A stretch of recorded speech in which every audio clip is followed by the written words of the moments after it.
Crash Course Instrumentation, Episode 4 in our Instrumentation Fundamentals series, Reactor Temperature Control. Welcome back to Crash Course Instrumentation.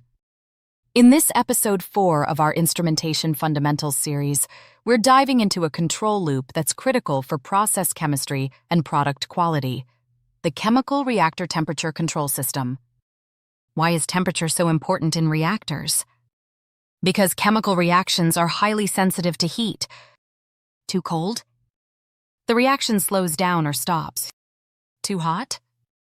You risk unwanted side reactions, or worse, a runaway reaction that becomes dangerous. That's why precise temperature control isn't just a preference, it's a must. Let's break down the control loop for a typical temperature control system. 1. Temperature sensor, RTD or thermocouple. This measures the internal temperature of the reactor. It sends a signal, often 4 to 20 milliamperes, representing the process variable, or PV. 2. Controller compares the PV to the set point, SP.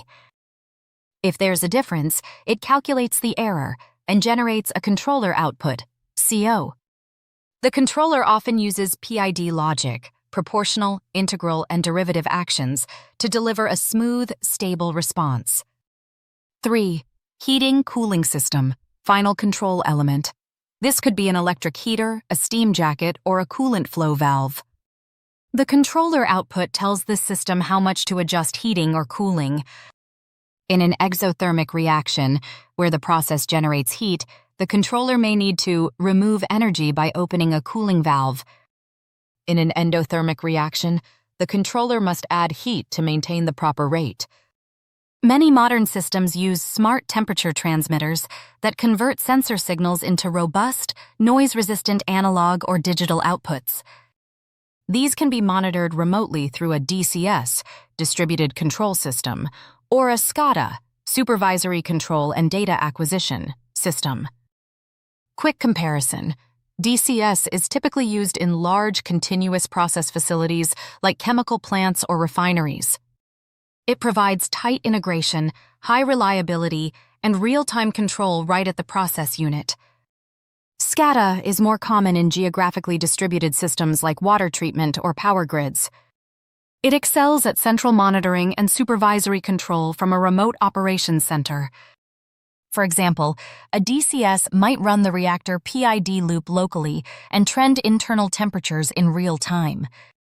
A SCADA system might allow operators 20 miles away to monitor alarms and manually start a backup pump. Example, let's say your reactor has a set point of 150 degrees C. A thermocouple senses that the process is drifting up to 153 degrees. The controller kicks in, sending a signal to increase cooling. Once the temperature drops back to set point, the system stabilizes. All of this happens in real time, automatically. Temperature loops like this are textbook examples of closed-loop control, a foundational concept in instrumentation. Historical context. The first temperature control loops were developed in the early 20th century, when chemical manufacturing scaled up dramatically. Steam jackets and mercury thermometers were common. By the 1930s, pneumatic PID controllers emerged, followed by analog electronics in the 1960s and digital systems in the 1980s. Each generation brought greater accuracy, faster response, and better safety. On the physics side, this process highlights key thermodynamic principles. Heat capacity of materials affects how quickly temperature changes. Thermal lag can cause oscillation if not properly tuned. PID tuning helps minimize overshoot and maintain stability. You'll encounter reactor temperature control loops in industries like pharmaceuticals, plastics and polymers, petrochemicals, food processing. If you understand how this loop works, you can troubleshoot heater faults, tune controllers, and optimize energy use. This episode is based on lessons in industrial instrumentation by Tony Coupault. You can read the full open-source version at the link below. Like, subscribe, and join us as we continue exploring the systems that make modern industry possible. Explore the full text. https://biblio.org Coupault Socratic Model Watch all episodes.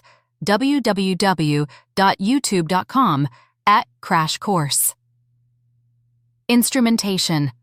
Join the discussion. www.facebook.com/groups/Crash Course Instrumentation.